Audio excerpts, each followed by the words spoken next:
A gente tem um número gigante de pessoas que está sendo presa, a violência policial galopante. Como que a gente vai falar de encarceramento em massa se 60% dos homicídios sequer são resolvidos e a gente não acha o autor?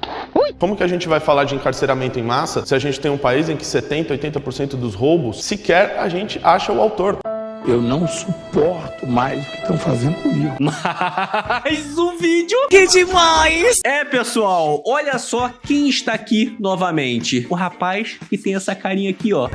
Que mamãe chama de príncipe inglês. E o médico que fez o parto, aberração da natureza. É verdade. Agora nós vamos ver o Boyzeta. Quer dizer, não é Boyzeta, né? Essa aqui que a gente conhece como Boyzeta. Mas o grande protagonista desse vídeo hoje vai ser esse rapazinho aqui. Olha só, dá um foco nele. Olha o bigodinho. É o bigodinho de esfregar chibata, né?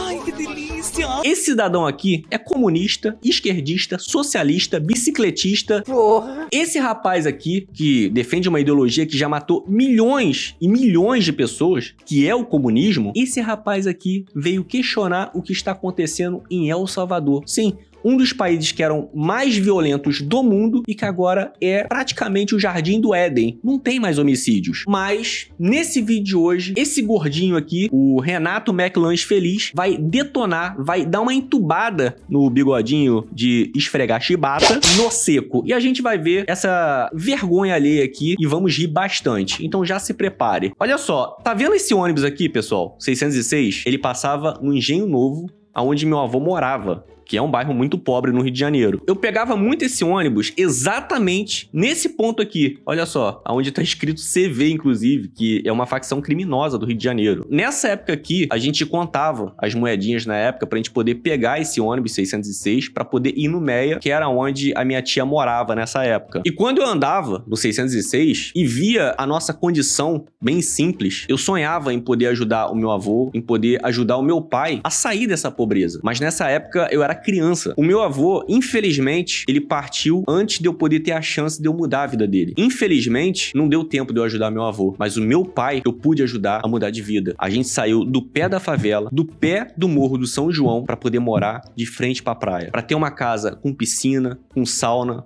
com tudo que a gente sonhou. E eu tô contando isso pra você, que eu nunca contei em lugar nenhum, pra você entender que, seja qual for a sua condição hoje, é possível você ter a vida que você sonhou. Eu saí do menino que pegava o 606 pra poder morar de frente pra praia, pra poder ter uma vida que eu sempre sonhei. Sabe o que me deu a chance de eu estar vivendo isso tudo hoje? É claro, primeiro, a permissão de Deus. Segundo, um sistema que eu ralei muito pra poder construir e me gerar toda essa prosperidade que eu tô falando pra você. E hoje, depois de ter a minha vida estabilizada, eu quero que o mesmo sistema que mudou a minha vida possa abençoar a sua vida também. Hoje tem centenas de pessoas que estão mudando de vida com o meu sistema. A Fátima, ela tem 47 anos. Ela tá fazendo R$4.000 por mês aplicando o meu sistema de casa. O Carlos, ele tá fazendo R$6.000 por mês. A Carolina, R$5.000 por mês. O Eduardo, R$7.000 por mês. O Lucas, R$8.000 por mês. São centenas de pessoas que estão tendo suas vidas transformadas. E o melhor disso tudo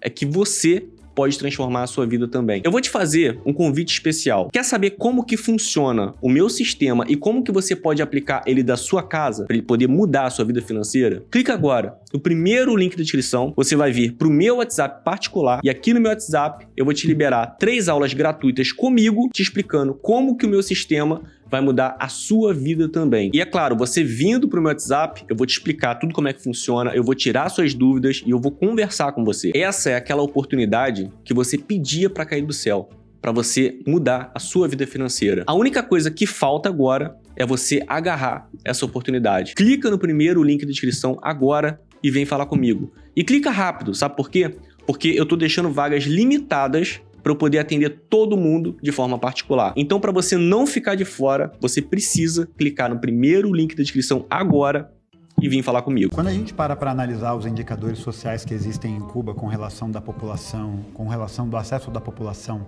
à saúde, a estruturas públicas em geral, a gente percebe que, comparativamente com relação a outros países do Caribe e da América Central, que compartilham da mesma realidade de Cuba, tem um nível muito mais elevado, e tudo isso foi justamente produto das conquistas revolucionárias, né? A partir de 59. Esse cara tá com algum problema. As pessoas em Cuba estão literalmente morrendo de fome. E o cara Tá falando como se Cuba fosse maravilhoso? Deve ter algum problema. Mas a gente não vai zoar, né? Às vezes fugiu do CAPS. Que conseguiram garantir que Cuba, que é uma ilha embargada, bloqueada, que tem um histórico de colonização, que passou por um estado semicolonial da sua libertação em 1898 até 1959, conseguisse atingir índices e patamares superiores a sociedades como os Estados Unidos da América, por exemplo. Meu querido, pessoas estão correndo o risco de se afogar, estão preferindo correr o risco de se afogar, de perder os seus familiares para poder atravessar a porra do mar numa jangada improvisada para ir para os Estados Unidos. E você vem falar que Cuba está igual aos Estados Unidos? Porra, meu irmão, por favor, vá no psiquiatra urgentemente. É claro que a gente também entende que isso não significa necessariamente dizer que a ilha não tenha problemas ou que não tenha limites. Mas eu entendo que esses indicadores mostram como até nessas situações em que existe uma restrição muito grande para esse desenvolvimento econômico, a planificação e a organização econômica por parte da classe trabalhadora nesse processo revolucionário garantiu que os cubanos tivessem uma qualidade de vida. Meu querido, a classe trabalhadora não tem trabalho em Cuba. Tem médico mendigando na rua. Inclusive, eu já fiz react disso, mostrando um médico sentado na rua pedindo dinheiro. Você vem falar da classe trabalhadora? Não existe classe trabalhadora em Cuba, as pessoas não têm emprego. Bastante elevada em relação aos seus vizinhos coloniais. Para começar, se a gente for falar de benefícios do socialismo em Cuba, a gente precisa olhar a situação de Cuba hoje, fruto do socialismo, fruto da revolução. Desde 2022, a gente está falando de 10% da população cubana que prefere 18. 18. Pois é. Se jogar no mar, pegar um bote qualquer para tentar sair daquele país. Isso aqui, pessoal, não é uma metáfora não, tá? As pessoas realmente preferem correr o risco de morrer afogada para poder ir para os Estados Unidos do que viver em Cuba. Então as pessoas estão insatisfeitas com isso, tanto é que estão saindo cada vez mais de lá. E o resultado que a gente tem hoje é um país com diversos problemas econômicos, tendo que exportar 80% dos alimentos, com um problema de energia elétrica, apagões constantes, sem contar toda a repressão e o autoritarismo que há lá, né? Um país de suposta eleição, né? Acho que nem dá para dizer isso de lá, com um partido único, sem liberdade de imprensa, sem liberdade política nenhuma, com as manifestações, como alguns de vocês disseram, também absolutamente sendo reprimidas. Então, o que sobrou do socialismo de Cuba? Um regime autoritário, um regime com diversos problemas econômicos, onde a população vive uma vida miserável. Eu queria começar dizendo que a experiência, por exemplo, da União Soviética, nos primeiros anos depois da Revolução, conseguiu possibilitar uma democracia que nenhum país capitalista até hoje conseguiu. Sim, democracia maravilhosa. Olha só, a União Soviética era tão boa, mas tão boa, que eles tiveram que levantar um muro para poder separar a parte comunista da parte capitalista. E para você ter uma noção como que o comunismo é bom, as pessoas que não estavam aguentando mais viver do lado comunista, que tentavam fugir, eram fuziladas quando tentavam atravessar o muro. Olha só como é que é bom. Eles obrigavam as pessoas a viver do lado comunista. É muito bom. Porque você tinha uma sociedade que era baseada, tomava suas decisões com base nos conselhos, né, nos soviets, onde as pessoas efetivamente participavam do processo de decisão e governavam. O conselho, fuzila quem tentar fugir. Aquela sociedade. Eu acho que isso é muito importante. O que aconteceu depois, que a gente precisa chegar até o fim da história, é que teve um processo contra-revolucionário e depois um processo de restauração do capitalismo, que a gente faz questão de denunciar. Porque nós não temos ditadores de estimação. A culpa é sempre do capitalismo, né? Engraçado que, pra eles, o capitalismo é malvadão, né? O que eles estão fazendo nesse debate? Que é transmitido no YouTube, que é altamente capitalista, de um país altamente capitalista. Por que eles não vão pra plataforma de Cuba ou da Coreia do Norte? Ah, eu esqueci, porque ela é comunista e não tem plataforma. Não tem nem internet. Você defende o genocídio em Gaza, feito pelo Estado de Israel? Eu defendo que se condene grupos terroristas que realizaram o ataque do dia 7 de outubro de 2023. Boa. Aliás, por isso que eu uso essa corrente aqui, até que todos os reféns israelenses voltem para suas terras. Hoje eles estão nos braços dos terroristas que estupram mulheres, que cometem crimes, que fazem terrorismo dos mais cruéis e mais bárbaros possíveis. Primeiro você falou de El Salvador, tentando, acho que, fazer uma comparação com algum outro regime autoritário, dos quais vocês, né, do PSTU, do PCB, defendem regimes em que não há eleições livres, em que não há imprensa livre, em que não há democracia de verdade. Tudo isso ocorre em El Salvador, mas acho que El Salvador aqui não está em pauta. Eu já gostei no começo que vocês já falaram que as experiências comunistas vocês não têm como dizer que vai dar certo, né? Então é um tiro no escuro e supostamente isso seria apoiado por grande parte da população, como disse o Gustavo aqui. Por que ele está falando isso? Porque a desculpa barata que todo comunista inventa sobre o comunismo é que o comunismo nunca foi implementado em nenhum país. É por isso que não tem como saber se o comunismo deu certo ou errado. Ou seja, toda experiência comunista que já se teve, eles falam que não é experiência comunista, é experiência capitalista. É por isso que não tem como julgar se deu certo ou deu errado. Resumindo, eles sempre inventam essa desculpa para poder falar, não, como o comunismo nunca foi implementado, não tem como saber se dá merda. A gente acredita. De que grande parte da população apoiaria isso, que é uma besteira, basta ver o apoio que esse tipo de partido tem aqui no Brasil. Geralmente não conseguem obter uma quantidade mínima de votos para eleger qualquer tipo de parlamentar no Brasil. Verdade. Espectro, eu concordo contigo. Acho que a gente pode trazer dados aqui para essa análise para a gente poder fazer esse levantamento. Tá vendo? Ele tem dados. Você sabe qual que é o número de trabalhadores hoje no Brasil que atua na informalidade? Não, o percentual de população economicamente ativa? 50%. Você sabe qual que é a composição da massa salarial que existe hoje no Brasil, que compõe o PIB? É a menor nos últimos 20 anos. Que bom, tomara que mais trabalhadores trabalhem na informalidade porque é menos imposto pra essa merda de governo sugar da população. Hoje você vai contratar alguém, você tem que pagar aí 3, 4 mil a mais do salário da pessoa só pra pessoa pagar INSS, pagar FGTS, pagar imposto de renda. Olha só quanto que o trabalhador perde pro governo e não tem nada em troca. É isso mesmo, tomara que trabalhe mais na informalidade. Existem uma série de dados, uma série de processos que mostram pra gente que foram realizadas diversas medidas contra a classe trabalhadora, que foram medidas que são produtos desse atropelo. Isso seja tanto como a reforma trabalhista, que teve uma verdadeira batalha campal na esplanada dos ministérios quando ela foi aprovada, a reforma da Previdência. Você tem uma série de instrumentos políticos e econômicos que a burguesia vai se utilizar com o uso do aparelho da força policial para poder garantir a aprovação dessas medidas, como foi o caso, por exemplo, da privatização da Sabesp, em que as forças de segurança... Não é no voto eu que posso se decide terminar? isso? Eu não interrompi ninguém em nenhum momento, então eu quero terminar. Beleza. Ficou nervosa ela. O processo de privatização da Sabesp que aconteceu no final de 2023 foi com a utilização da força policial dentro da Alesp.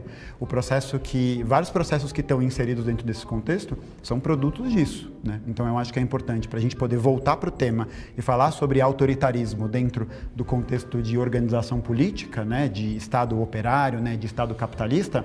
A gente observa que o Estado capitalista tem instrumentos muito mais autoritários para poder mediar isso, como é a aprovação, por exemplo, da Lei da Vadiagem, de 1890, como é, por exemplo, a aprovação das leis das drogas, em 2006, que aumenta vertiginosamente o encarceramento em massa. O cara, ao invés de querer proibir as drogas, não, ele quer liberar as drogas. E a lei da vadiagem era maravilhosa, tá? Você estava na rua, não estava fazendo nada, não tinha carteira de trabalho, não tinha merda nenhuma, é pau em vagabundo. É isso mesmo. E deveria ser feito isso hoje. Por quê? Porque hoje o que mais tem é vagabundo na rua usando droga, traficando, fazendo merda. É isso. Mas lá atrás, pelo menos não tinha isso. Ou mesmo da atuação das forças de segurança, que cometem vários assassinatos em muitos lugares e nada acontece, como é o caso da Operação Escudo, da Operação Verão, que matou pai, que matou filho e... Mentira, matou vagabundo. Matou vagabundo. Pessoas que estavam vagabundeando, inclusive atirando em policiais. Inclusive, policiais foram mortos nessa época, né? Que não tem nenhum tipo de resolução e que não tem nenhum tipo de respaldo ou resposta para a sociedade, porque, bom, essas vidas, né, desses trabalhadores são vidas que não importam se elas são Trabalhadores, essa foi pesada. colocadas no cárcere, no caixão ou nos hospitais, né? Então eu acho que fazer esse levantamento, esse balanço é importante para a gente não caracterizar esse modelo de democracia liberal que a gente fala, né, para trazer os dados, para trazer os nomes, para trazer tudo isso, como um verdadeiro espantalho, né? Democracia é boa, né? O cara que defende Cuba, Coreia do Norte, Nicarágua, Venezuela, falar em democracia, porra, essa foi pesada. Porque o que está acontecendo fundamentalmente é isso. É ignorar a factualidade de que a gente tem um número gigante de pessoas que está sendo presa, a violência policial galopante. Violência policial. Você vai na beira de uma favela, você vê um monte de gente de fuzil, até com granada, violência policial. Pobreza aumentando cada vez mais, a informalidade do trabalho também aumentando e tudo isso graças a instrumentos jurídicos, políticos e policiais que garantem esse tipo de procedência. E agora, só que a grande questão é, isso é feito em nome de quem? Isso é feito em nome de qual segmento social? Isso é feito em nome de uma minoria da população que consegue garantir esse controle, que consegue garantir esse tipo de orientação, que consegue garantir a continuidade da propriedade privada. O cara queria acabar com a propriedade privada. Você que às vezes paga uma casa em 30 anos, você que tá tentando deixar uma herança pro seu filho, pra um familiar seu, o comunista aqui não queria que tivesse propriedade privada. Vamos lá, sobre algumas coisas que o Gustavo falou aqui. Ele disse que determinadas medidas que foram aprovadas no Legislativo foram feitas pelo meio do uso da força. Não. Exatamente. Foram feitas por meio dos representantes eleitos pela soberania popular, que foram lá, votaram e decidiram por tal medida. Agora, não acha que determinada manifestação violenta vai ser o suficiente para barrar a vontade do povo que foi exercida em eleições livres e na urna. Parece que o pessoal não gosta muito desse tipo de coisa. E aí, no começo, na primeira afirmação dele, ele diz, olha, não tenho como dizer se o comunismo vai dar certo, na verdade foi a Mendes que disse, e ele nem se determinadas pessoas vão ser perseguidas ou não. Os comunistas, eles têm um problema de colocar algumas definições. Então, eles não conseguem definir exatamente o que é a burguesia. O Gustavo, por exemplo, já disse que entregadores de aplicativo, né, motoristas de aplicativo, eles seriam donos dos meios de produção, eles seriam pequenos burgueses, né? Já chegou a dizer coisas parecidas com isso. Eles consideram que pessoas... dizer, né? Deixa eu terminar. Já disseram também que pessoas que, por exemplo, alugam uma propriedade privada, na verdade, estariam, de alguma forma, explorando a pessoa que tem o seu aluguel. Então, eles fazem todo esse giro de mudar o que diz de fato, de relativizar o que diz a palavra para tentar justificar esse tipo de coisa. Por exemplo, El Salvador, que é reivindicado pela extrema-direita, pela direita, como um grande exemplo de uma sociedade democrática, que não é autoritária. Estou falando sobre autoritarismo. Qual o problema? O problema é que, além de uma política de encarceramento em massa, que vem... Você vê, esse pessoal tá preocupado com vagabundo, velho. Incrível. Enquanto a gente tá preocupado com o trabalhador, né, com a mãe de família, com o pai de família que sai cedo pra trabalhar, o pessoal tá, olha, o encarceramento em massa. Tem que prender mesmo. Se tiver que prender mais, prenda mais. Depois, inclusive, que o Bukele tenta fazer um acordo com o crime organizado, com as pandilhas, né? E que depois deu ruim, e aí ele vai para outra tática, que é transformar El Salvador na maior prisão... Melhor coisa que foi feita. Né, do mundo, e o encarceramento em pouco mais de um ano de 70 mil pessoas, uma coisa muito louca, né? Mas não só isso, por exemplo, ele faz eleição, mas ele aprovou, além dele destituir, por exemplo, os juízes, todos, né? Ele destituiu todos os juízes, colocou gente próxima a ele e tal. E olha que situação, tem um decreto de regime de exceção, que pela legislação lá ele teria um mês para vigorar. Isso é mentira, mas mesmo que fosse verdade, pergunta para a população se eles não estão satisfeitos. Era um dos países mais perigosos do mundo. Hoje, que falam, né, tá como o Jardim do Éden. Você não gostaria de morar nesse lugar? Pergunta para a população de bem se ela não tá satisfeita. Faz 2 anos que o cara renova todo mês. Todo mês o cara renova. Posso te explicar isso? E é uma coisa assim, que como é que a gente pode criticar um autoritarismo? Porque olha só o que a gente está discutindo aqui. Né? Vocês mesmos estão falando, nós não vivemos num mundo comunista, né? Graças a Deus, porque a gente vê os países comunistas a merda que são. O comunismo, pegando o cerne da questão, o autoritarismo é próprio do comunismo? Não, porque nós já falamos aqui, comunismo é uma sociedade sem Estado, portanto sem classes sociais, portanto sem antagonismo de classe. Ela acredita na Chapeuzinho Vermelho, né? Não tem autoritarismo, não tem nem poder. Só para deixar claro aqui, El Salvador era o país mais perigoso do mundo.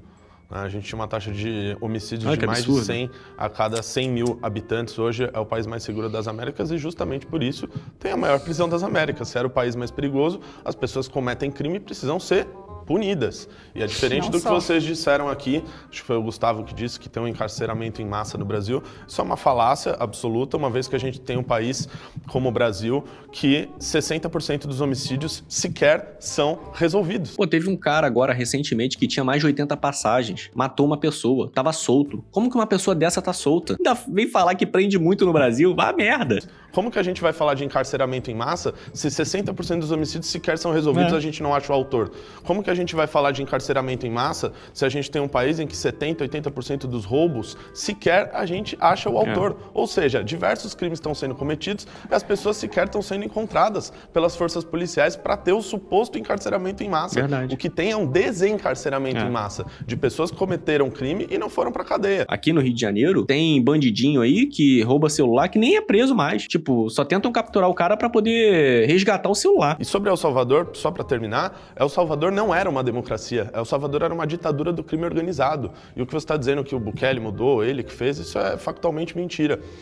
O estado de exceção que existe em El Salvador foi feito e ele é constantemente renovado pelo legislativo, que, vejam só, foi eleito pela população, com eleições livres, com eleições democráticas, com imprensa, com manifestações contrárias. Mas não tem como você falar isso pra comunista, que ele não vai achar normal, né? Ele não defende democracia. Que é tudo diferente do que vocês, das experiências que vocês têm algum apreço, acabaram obtendo, que foi a supressão da oposição, que foi a supressão da imprensa, que foi a supressão das pessoas se reunirem de maneira livre, e nada disso ocorre por lá. Renato, eu acho muito interessante porque você traz esse argumento de que existe um desencarceramento em massa, o que, primeiro, contraria as próprias estatísticas do número de pessoas que são encarceradas. Então, hoje o Brasil tem a terceira maior população carcerária do mundo. Tinha que ter mais, né? Eu acho que tá pouco. Se a violência tá gigante, eu acho que tinha que prender mais. Mas tem uma questão que eu acho que também é fundamental ser entendida, que é o seguinte: a maior parte das pessoas que hoje está encarcerada no Brasil está encarcerada por causa da lei de drogas. E tem que prender mesmo. Meu querido, a pessoa começa no baseado. O baseado já pode causar esquizofrenia. Tem gente que tem problemas mentais por causa de maconha, tá? E aí do baseado, a pessoa vai pra cocaína, vai pra bebida. E aí, meu amigo, acabou a vida dela, acabou a vida da família dela. Você tem noção do que a droga causa na vida de uma pessoa? Você não tem, né? Pra estar falando uma merda dessa.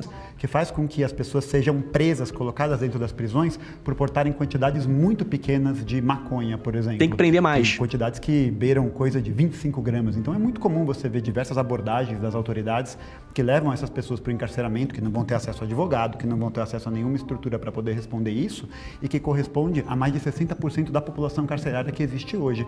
Então eu acho que, de fato, existe um problema muito grande com relação à resolução de homicídio, com relação à resolução de crimes de estupro, de crimes que são muito graves e que têm uma outra caracterização. Engraçado ele vir falar de estupro, né? Pergunta pra ele se ele defende a castração química de estuprador, se ele defende a pena de morte pra estuprador. Não defende, não. Ele defende a ressocialização. Aí vem falar que defende que um estuprador fica na cadeia. Ah, deixa de ser hipócrita, rapaz. Então acho que é fundamental também pensar que uma política de legalização das drogas para poder acabar com essa perspectiva de encarceramento em massa que afeta mais a juventude preta e periférica trabalhadora dos grandes centros urbanos é fundamental e é também incontornável. O modelo salvadorenho, assim como qualquer polícia no mundo, assim como qualquer estado no mundo, comete falhas. Pessoas são presas de maneira errada em El Salvador e na Dinamarca. Isso ocorre em qualquer lugar. Sim. Agora, Massa, você precisa... Não, em massa é você que está dizendo. O em massa que foi colocado na cadeia foi o que fez a criminalidade diminuir de 103 homicídios a cada 100 mil habitantes para 1 homicídio a cada 100 mil habitantes. Então não tem como a gente dizer que o país que era o mais perigoso do mundo, onde tinha o maior número de assassinatos, onde as gangues tomavam conta de 80% do território salvadorenho, essas pessoas não tinham que estar presas. É óbvio que um país com esse grau de criminalidade, quando passa a resolver seus problemas, vai passar por um encarceramento dessas pessoas que cometeram esses delitos.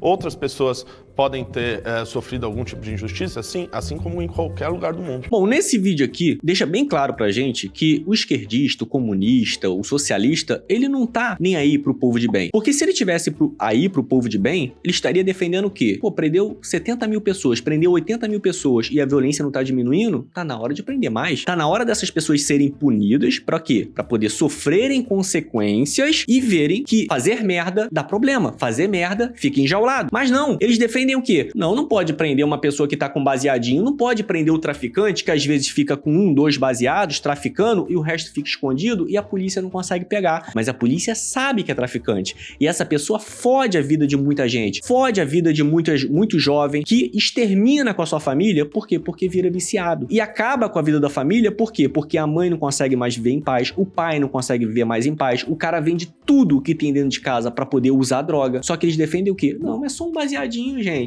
O cara que tá com baseadinho foi preso. Só que mal sabe eles, quer dizer, mal sabe eles, a gente tá levando em conta aqui que mal sabe, né? Muitos traficantes ficam ali com um baseadinho, 2 baseadinhos pra não caracterizar tráfico de drogas. Só que a polícia, ela já tem a manha, ela já sabe que aquilo ali é vagabundo, ela já sabe que aquilo ali é traficante e que tá ferrando a vida de muita gente. Só que eles defendem o quê? A ressocialização. E mais hipócrita ainda é o cara querer falar que defende que estuprador tem que ser preso. Porra, a gente defende que o cara que estuprou, o cara que matou, seja castrado ou pegue pena de morte, aí esse pessoal volta atrás. Não, tem que ser ressocializado, ele tem que voltar pra sociedade. Você acha que um cara que pega, sei lá, uma menina de 12 anos, de 11 anos de idade, abusa dessa menina? Quer dizer, eu tô dando um exemplo de uma criança, mas qualquer mulher que pega qualquer pessoa e que abusa dessa pessoa, você acha que uma pessoa dessa tem que voltar pra sociedade? É jaula, é chibata, é ir pro colo do capeta. Um cara desse não tem mais jeito. Só que mesmo assim, tem gente que passa pano. Comenta aqui embaixo, o que você acha dessa situação? Você acha que aqui no Brasil deveria ser adotado o que foi feito em El Salvador? Pra mim, teria que ser adotado pelo menos umas 3 vezes mais, pra gente poder ter paz, porque ninguém aguenta mais essa merda dessa violência. Isso tem que mudar. E só vai mudar se a gente pressionar e não deixar ideias como dessas pessoas serem disseminadas. Por favor, me ajude compartilhando esse vídeo para que mais pessoas entendam sobre esse assunto e entendam a gravidade do que é a fala de uma pessoa dessa alcançar um outro jumento, uma outra pessoa burra que também vai concordar com isso. Então me ajude a levar a verdade para mais pessoas. Compartilhe esse vídeo em todos os seus grupos de WhatsApp, em todas as suas redes sociais. Deixa o like nesse vídeo que é muito importante, confere se você está inscrito e me segue nas minhas redes sociais, no meu Instagram, Daniel Alvarenga Produtor. Lá tem muita coisa muito boa que você vai gostar. E como eu falei, para você que tem essa vontade no fundo do seu coração de mudar a sua vida, de ser abençoado com a vida que você sempre sonhou, faça isso. Clique no primeiro link da descrição que o meu sistema, ele pode sim mudar a sua vida financeira. Você tem a chance de correr atrás e conquistar a vida que você sempre sonhou. Você não é obrigado a ficar a sua vida inteira passando necessidade, passando sufoco, passando aperto e ainda passando julgamento das pessoas que olham pra você e falam: ah, não deu certo, não conseguiu. Você pode mudar de vida. Eu saí do ônibus 606 para uma vida muito vitoriosa, para uma vida próspera, onde eu consigo dar tudo para minha família. E você também pode conseguir isso. Eu tenho certeza. E eu tô aqui estendendo a minha mão para poder te ajudar. Clica agora no primeiro link da descrição e vem falar comigo. Eu ainda vou te disponibilizar 3 aulas gratuitas minhas comigo, te explicando como que meu sistema funciona e como que ele vai mudar a sua vida financeira. Mas não deixa para clicar depois no link não. Porque, como eu falei, você pode perder essa oportunidade. Eu tô fechando as vagas, por quê? Porque eu quero atender todo mundo. Eu quero dar uma exclusividade para as pessoas. Então, às vezes, eu posso fechar as vagas e aí, na hora que você vai lá clicar, você não tem mais oportunidade. Clica agora e vem falar comigo. Eu te garanto que você não vai perder nada. Muito pelo contrário, você só vai ganhar. Clica e vem falar comigo agora. Espero que tenha gostado do vídeo e a gente se vê aonde, meus queridos? A gente se vê no próximo vídeo. Seu animal.